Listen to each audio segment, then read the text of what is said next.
오늘 우리에게 주시는 하나님의 말씀은 욥기 1장 13절에서 22절입니다.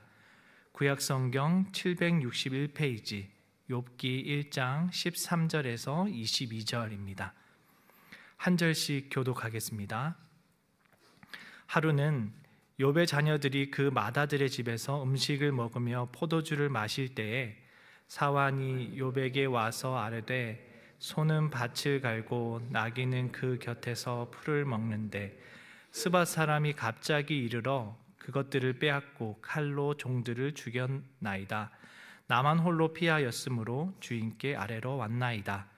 그가 아직 말하는 동안에 또 한 사람이 와서 아뢰되 하나님의 불이 하늘에서 떨어져서 양과 종들을 살라버렸나이다. 나만 홀로 피하였으므로 주인께 아뢰러 왔나이다. 그가 아직 말하는 동안에 또 한 사람이 와서 아뢰되 갈대아 사람이 새 무리를 지어 갑자기 낙타에게 달려들어 그것을 빼앗으며 칼로 종들을 죽였나이다. 나만 홀로 피하였으므로 주인께 아뢰러 왔나이다. 그가 아직 말하는 동안에 또 한 사람이 와서 아뢰되 주인의 자녀들이 그들의 맏아들의 집에서 음식을 먹으며 포도주를 마시는데 거친 들에서 큰 바람이 와서 집 네 모퉁이를 치매 그 청년들 위에 무너짐으로 그들이 죽었나이다. 나만 홀로 피하였으므로 주인께 아뢰러 왔나이다 한지라. 욥이 일어나 겉옷을 찢고 머리털을 밀고 땅에 엎드려 예배하며 이르되 내가 모태에서 알몸으로 나왔사온즉 또한 알몸이 그리로 돌아가올지라. 주신 이도 여호와시요 거두신 이도 여호와시오니 여호와의 이름이 찬송을 받을지니이다 하고 이 모든 일에 욥이 범죄하지 아니하고 하나님을 향하여 원망하지 아니하니라. 아멘. 고난은 드라마나 소설 속 스토리를 박진감 넘치게 만드는 중요한 요소입니다. 고난을 통해 주인공이 성장하고 변화하는 과정을 보면 흥미진진합니다. 실패와 좌절 속에서도 배움을 얻고 결국 어려움을 극복하여 목표를 이루고 승리하기 때문입니다. 이런 전개는 정형화된 패턴이지만 여전히 독자로 하여금 공감을 불러일으킵니다.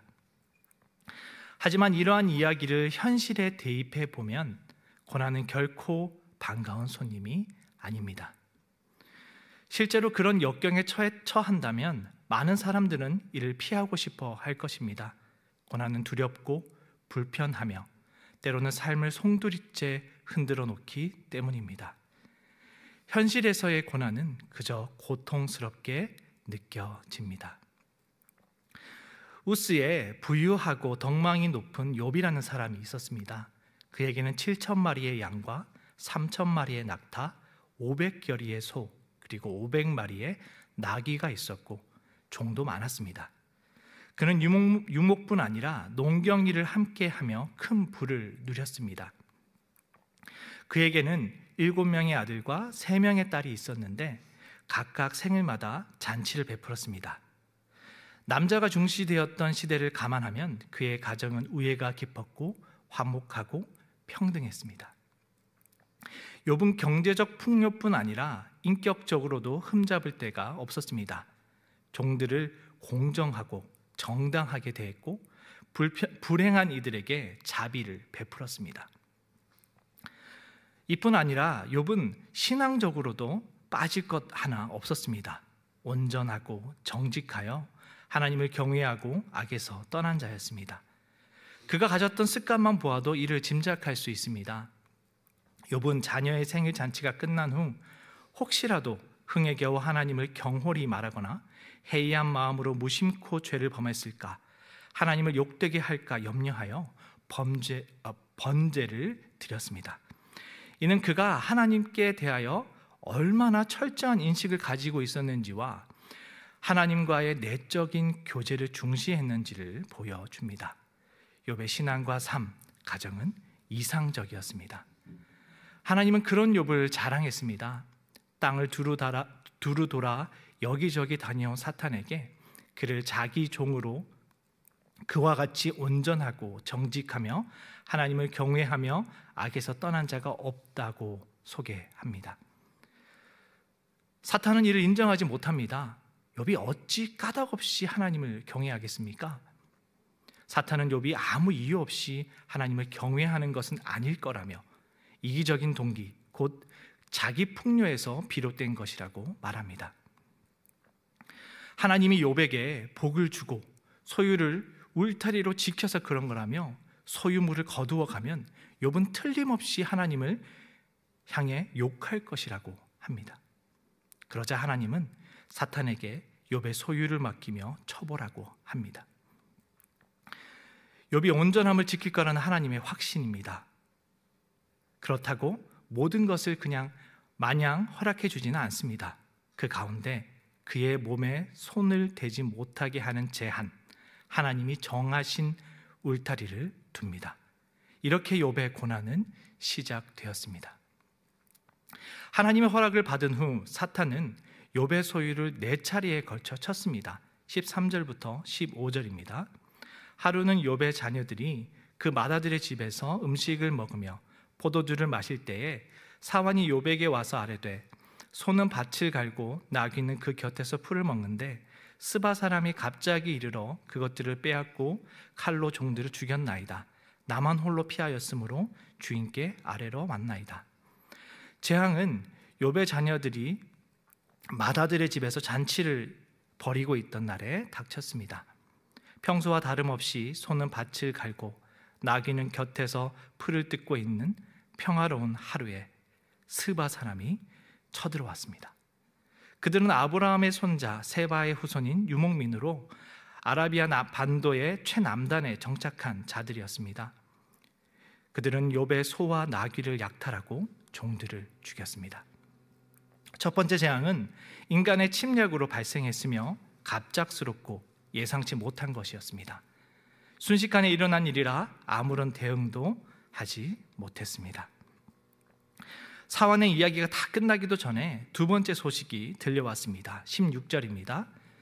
그가 아직 말하는 동안에 또 한 사람이 와서 아뢰되 하나님의 불이 하늘에서 떨어져서 양과 종들을 살라버렸나이다. 나만 홀로 피하였으므로 주인께 아뢰러 왔나이다. 이번에는 하늘에서 하늘의 불이 내려 욥의 양과 종들을 모두 살라버렸다라는 내용이었습니다.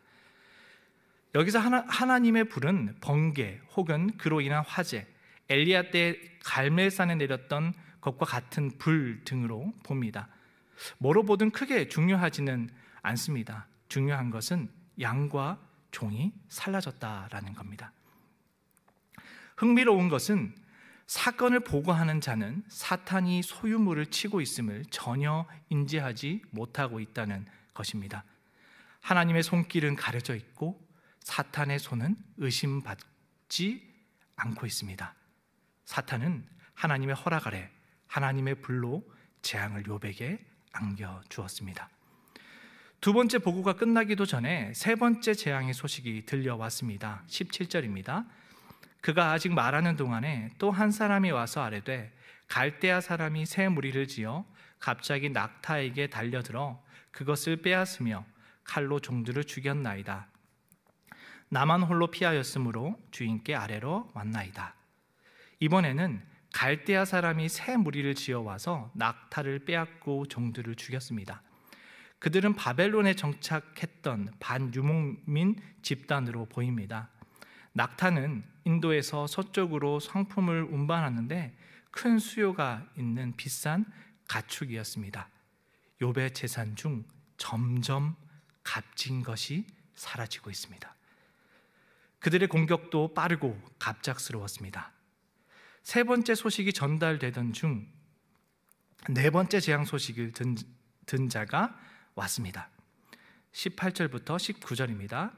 그가 아직 말하는 동안에 또 한 사람이 와서 아뢰되 주인의 자녀들이 그들의 맏아들의 집에서 음식을 먹으며 포도주를 마시는데 거친 들에서 큰 바람이 와서 집 네 모퉁이를 치매 그 청년들 위에 무너짐으로 그들이 죽었나이다.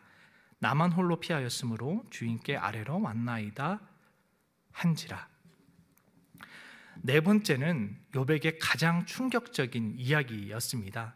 거친 들에서 폭풍과 같은 큰 바람이 와서 맏아들의 집 네 모퉁이를 쳤고 집이 무너져 욥의 자녀들이 모두 죽었다는 소식이었습니다.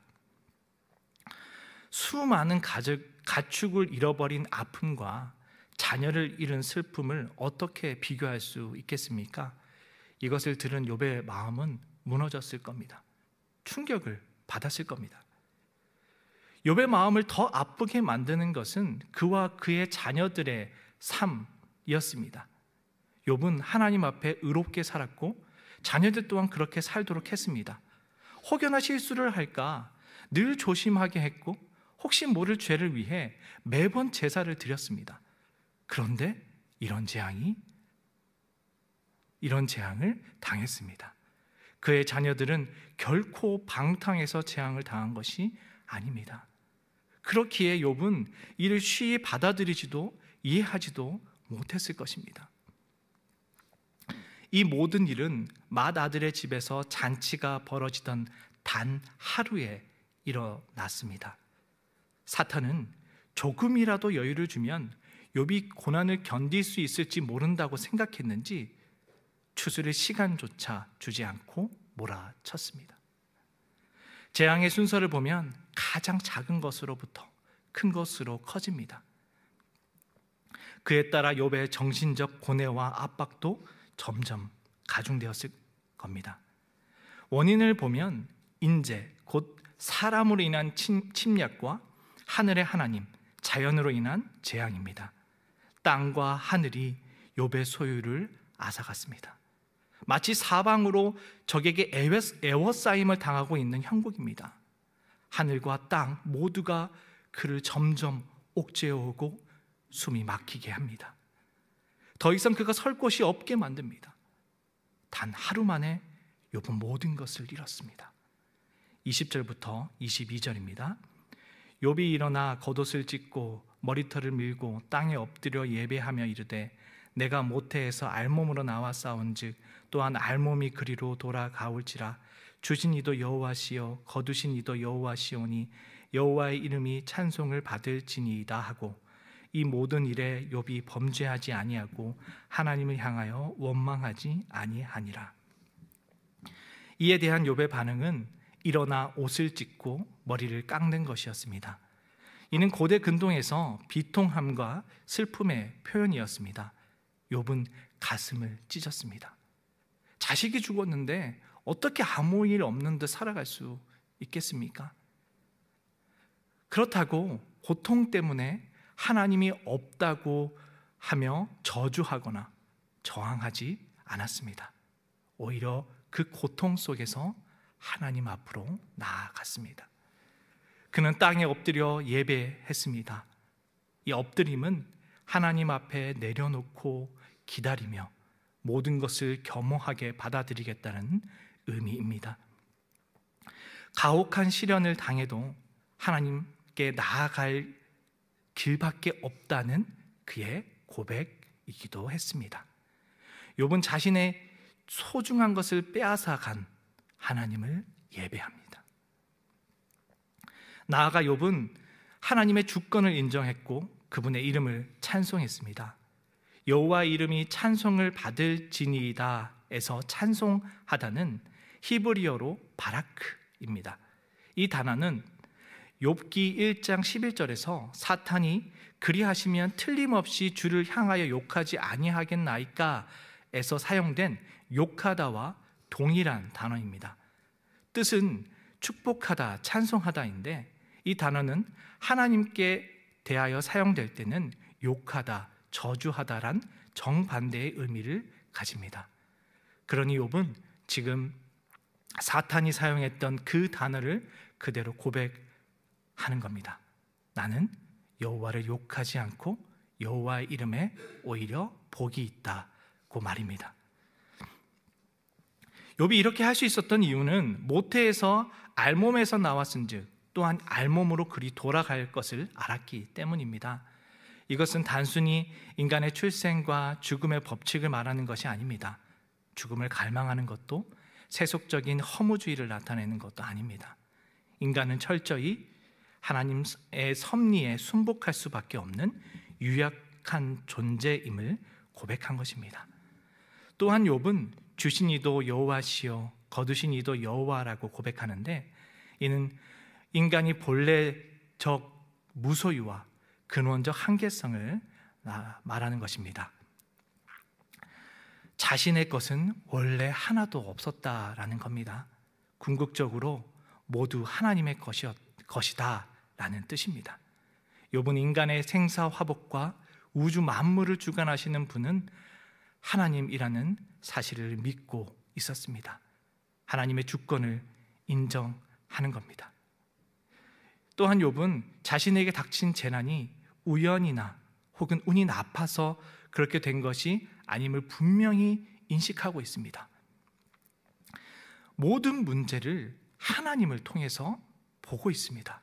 자신에게 일어난 일을 하나님이 행하셨다라는 그런 의미보다 어떤 일이든 하나님의 손안에 있다라는 고백입니다. 하나님이 정해놓은 틀, 주권 안에서 모든 일이 있다는 것입니다. 욥은 모든 일에 범죄하지 않았고 하나님을 향해 원망하지 않았습니다. 욥은 하나님이 모든 것을 주관하고 계시다라는 것을 고백했습니다. 혼돈조차 하나님의 지배권 아래 있습니다. 하나님의 허락 없이는 사탄은 그의 머리털 하나도 해할 수 없습니다. 우리 인생 속에서도 고난은 찾아옵니다. 인간관계, 직장, 가정 또는 재물 등에서 예기치 못한 일이 다가와 우리의 화평을 깨트립니다. 개중에는 가슴을 무너뜨리는 청천벽력 같은 사건들도 있습니다. 이런 고난이 찾아올 때 우리는 갈피를 못 잡기도 합니다. 왜 이런 일이 일어났는가? 왜 하필이면 나인가? 하나님은 왜 이런 일을 허락하셨을까? 하나님은 지금 어디 계신가? 주어진 상황은 이해되지 않고 답답합니다. 그러한 때 우리는 엎드려야 합니다. 엎드림은 우리가 할 수 없다는 고백입니다. 사방이 막혔을 때 가슴이 찢어질 듯 아프고 고통스러울 때 이 고백이 우리에게 필요합니다. 감당할 수 없는 상심된 마음조차 하나님께 우리가 가져간다면 우리는 길을 잃지 않을 것입니다. 하나님께 맡기고 하나님으로 해결해야 합니다. 회복은 바로 이 고백으로부터 일어납니다. 또한 고난의 때에 우리는 하나님의 섭리와 주권을 기억해야 합니다. 세상 모든 일은 하나님의 섭리 안에서 이루어집니다. 제 아무리 힘이 있다 하여도 하나님이 정해놓은 울타리 안에 있습니다. 믿는 자의 삶은 아무리 극심한 환난과 고통 중에 있어도 하나님의 주권 아래 있습니다. 저는 우리 교회 헌금 찬송을 되게 좋아합니다. 첫 소절이 이렇습니다. 모든 것이 주께로부터 왔으니. 저는 이 가사가 언제나 제 가슴을 울립니다. 왜냐하면 모든 소유가 하나님으로부터 왔다는 것을 일깨워주기 때문입니다. 살면서 인생은 내 것이라, 당연한 것이라고 여긴 적이 얼마나 많습니까? 진정 우리 인생이 공수래 공수거라고 한다면 우리가 어떻게 하나님을 찾지 않을 수 있겠습니까? 아무것도 없을 때 행동하는 자신이 진짜 자기 모습이다라는 말이 있습니다. 근데 오늘 말씀은 마치 이렇게 말하는 듯합니다. 아무것도 없을 때, 다 잃어버렸을 때 우리가 어떻게 하는지를 보면 우리가 진짜 믿음을 가지고 있는지 알 수 있다라고 말입니다. 살 집이 없어 길바닥을 나앉게 되어도 우리는 예수를 놓지 않을 것인가? 아니면 돈이 전부다, 건강이 최고다 하며 자신의 삶을 윤택하게 하는 것을 놓지 못할 것인가? 만약 그렇다면 우리의 찬양과 경배는 이제껏 누굴 위한 것인가? 참된 경배는 우리 상황에 달려있지 않습니다. 무너진 심령조차 하나님께 가져오는 것, 아프고 슬퍼도 그 문제를 하나님 안에서 해결하는 것입니다. 사심 없는 신앙이 진짜 신앙입니다. 기도하겠습니다. 하나님 아버지, 웃을 수 없고 차마 힘을 낼 수 없을 때에 주님이 치신 울타리를 기억하며 주님께 삶을 던집니다. 폭풍우와 같은 인생 속에 우리로 주를 보게 하옵소서. 우리의 힘과 의지가 아닌 주 앞에 엎드림으로 나아가오니 주님, 저희를 받아 주옵소서. 하나님의 모양과 형상으로 지음 받았음과 주께서 예수를 십자가에 내어주기까지 사랑하셨음을 기억하게 하시고, 그로 인해 세상에 시선 두지 않고 하늘의 가치로 살아가게 하옵소서. 예수님의 이름으로 기도드립니다. 아멘.